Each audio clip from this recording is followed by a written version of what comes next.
warahmatullahi wabarakatuh. Anak-anak, Ibnu Kasir, saya minta maaf sangat-sangat sebab lupa nak upload video ke awak, nak hantar video ke awak semalam. Jadi hari ini untuk kelas yang semalam sepatutnya kita akan belajar tentang unit 3, iaitu kematian bapa Nabi Muhammad. Macam mana kisah bapa Nabi Muhammad ni boleh meninggal? Adakah bapa Nabi Muhammad ni sakit ke, tiba-tiba ke meninggal kan? Jadi kita akan cerita. Okey, sebelum kita belajar, kita kena baca doa terlebih dahulu. Jadi anak-anak, sebelum belajar, sebelum teruskan tengok video Ustazah, baca doa sama-sama ya. Okey, tanda tangan. Tengok tapak tangan, baca doa. Bismillahirrahmanirrahim. Allahumma taf alaina hikmataka wa nishur alaina min hazaini rahmatika ya arhamar rahimin.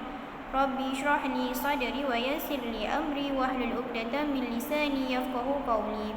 Rabbi zidna ilman warzuqna fahman. Amin amin amin ya rabbal alamin. Semoga dengan kita membaca doa, kelas kita akan diberkati dan Allah bagi kemudahan untuk kamu semua faham apa yang Ustazah sampaikan. Okey anak-anak. Jadi berkenaan dengan unit 3, hari ini kita akan belajar tentang kematian bapa Nabi Muhammad SAW. Jadi sebelum Nabi dilahirkan, sebelum tu lupa pada Ustazah, kamu buka buku teks kamu, muka surat 10. Okey, tengok perenggan yang pertama. Okey, perenggan yang pertama. Sebelum Nabi dilahirkan, dia cerita, sebelum Nabi Muhammad dilahirkan, bapa Nabi Muhammad yang bernama Abdullah telah menyertai satu rombongan untuk berniaga di Syam. Jadi ayah Nabi pun ikut satu rombongan untuk berniaga ke Syam. Tapi dalam perjalanan pulang, Abdullah jatuh sakit. Abdullah jatuh sakit. Bapa Nabi jatuh sakit dan meninggal dunia di Madinah. Okey, jadi bapa Nabi Muhammad ni jatuh sakit dan meninggal dunia di Madinah, iaitu di Yasrib, Madinah. Okey, dekat mana bapa Nabi ni dikebumikan? Di Darul Nabirah. Okey. Okey anak-anak, first kali kenapa ayah Nabi meninggal, tiba-tiba jatuh sakit dan meninggal dunia? Dikebumikan di mana? Di Darul Nabirah dekat Yasrib. Okey. Ketika Abdullah berumur 25 tahun. Jadi ayah Nabi ni meninggal dunia pada umur 25 tahun. Muda lagi anak-anak.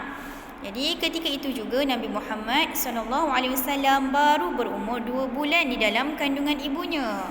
Sebab itulah dulu saya pernah menceritakan kepada kamu, Ustazah belum cerita. Okey, Ustazah lupa. Okey, jadinya waktu Nabi dalam kandungan ni, Nabi dah jadi anak yatim. Sebab ayah Nabi meninggal ketika Nabi 2 bulan dalam kandungan. Okey, jadi peringkat seterusnya dia menceritakan ibu Nabi berasa amat sedih.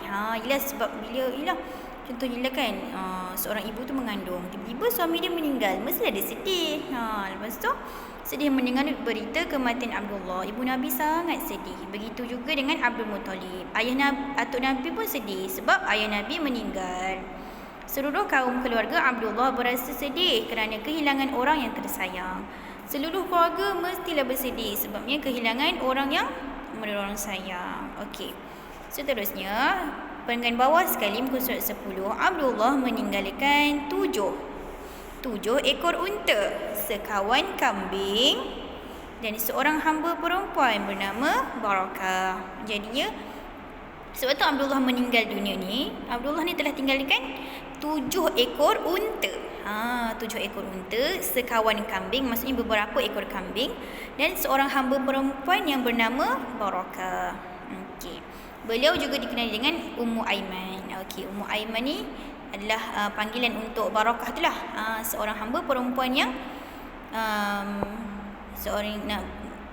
hamba perempuan yang tinggalkan oleh Abdullah. Okey. Seterusnya kita pergi kepada muka surat 11. Sambungan untuk cerita ni. Walaupun baru kematian suami, Aminah amat gembira dengan kandungannya yang berusia 2 bulan. Yelah, walaupun dia dah berlaku, jadi ibu Nabi redha je lah kan. Dan happy jugalah sebab masih ada baby dalam kandungan, iaitu Nabi Muhammad.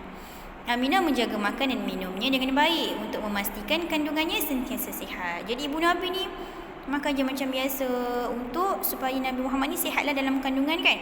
Lepas tu Abdul Muttalib iaitu datuk Nabi sentiasa menjenguk Aminah. Datuk Nabi ni sentiasa tengokkan ibu Nabi Muhammad. Yalah kan. Beliau amat mengambil berat keadaan menantunya. Segala keperluan Aminah dipenuhinya sebaik mungkin. Pada hari Nabi